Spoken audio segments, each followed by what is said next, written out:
একটা মানুষে তার একটা কাপড় রাখে নাই শরীরে, এত বড় বড় পাথর দিয়ে তারে নিক্ষেপ করে।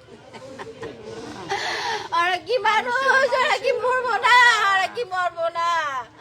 আমার এই যে সব সারা করতো। আমার বাবাকে ব্যবসার জন্য, আমার বাবার ব্যবসা চাইছে এবং আমার বাবা থেকে 2 লাখ টাকা মাসে মাসে চাঁদা চাইছে। এই দুইটাই একটা আইনত ইয়া, সেই জন্য আমার বাবা রাজি হয় নাই। সেই জন্য আমার বাবাকে, আমি ভিডিও দেখি নাই, আমি সহ্য করতে পারবো না, আমি ভিডিও দেখাই নাই। আমরা সবাই জানে, ওপেনলি জানে সবাই যেটা হত্যা। শুক্রবারে সকালবেলা কিন্তু ভিডিও প্রকাশ হয়েছে। ভিডিও প্রকাশ হয়েছে গতকালকে। আপনারা কি আগে থেকে জানতে পারছেন?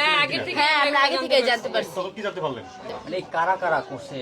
আমি সবার নাম তো জানি না, কিছু মানুষের নাম জানি, যেরকম টিটু, মইন, ছোট মনির, লম্বা মনির, তারপর রনি, কামাল না, কামাল না, কাউসার মোল্লা, কাইয়ুম মোল্লা,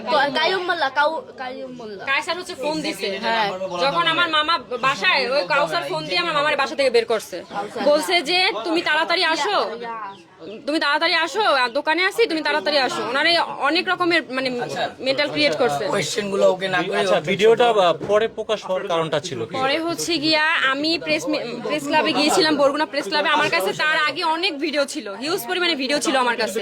তো আমি এগুলো পেশ করার মতো এই মানে প্ল্যাটফর্ম পাচ্ছিলাম না, তো যার কারণে এটা একটু লেট হয়েছে। আর এই আমার কাছে যে আপনার পাথর নিক্ষেপের ভিডিওটা আসে আপনার আগামীকাল 9টার দিকে, সকাল বেলা 9টার দিকে। তো ওইটাই আমি আমার একটা কলেজ, আমি বরিশাল ভার্সিটিতে পড়ি, তো ভার্সিটির আমাদের পেজ আছে, পেজে আমি এটা আপলোড করি। আপলোড করার পরে এটা অনেকটা মানে 1 ঘন্টা না 1.5 ঘন্টার মধ্যে এটা সবার কাছে ছড়াই যায়। হ্যাঁ হ্যাঁ, এটা প্রকাশ হয়েছে কালকে। কারণ আর এর আগেও আমার অনেকগুলো ফুটেজ ছিল, সিসিটিভি ফুটেজ আছে 7টা। সেটা হচ্ছে গিয়ে আপনার ওই যে আমার মামার সাথে যখন অফিসে বসে কথা হয়, আমার মামারে তখনই তারা ওইখানে বসে মারামারি শুরু করছে। শুরু করার পরে আমার মামার টানা হিস্ট্রা করে বাইরে নিয়ে আসছে এবং ঈদ দিয়ে মাথা থাতলাই দিছে। আর এখানে একটা শুট করা হয়েছে আমার মামা, এটা কিন্তু এটা করা হয় নাই। হ্যাঁ হ্যাঁ, বন্ধুত্ব ছিল। এই যে মুবিন উনি, হ্যাঁ মুহিন, উনি হচ্ছে গিয়া ওনার যে বাসার খাটটা পর্যন্ত আমার মামা কিনে দিচ্ছে। আর তারপর হচ্ছে গিয়া আপনার বাজার করে দিত, তারপর চালাইতো আমার মামা, আমার মামা ওদের চালাইতো।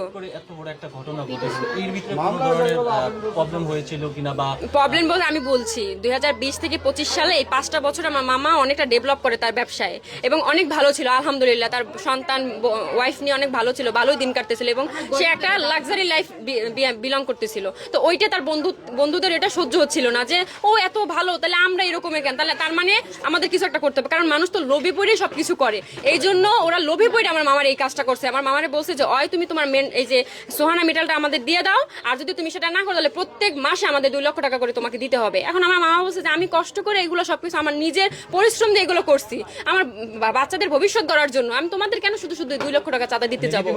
হুমকি দিছে আমার মামার ডিরেক্ট, একদম ডিরেক্ট। আসলে আপনারা তখন আপনার মামা নিয়ে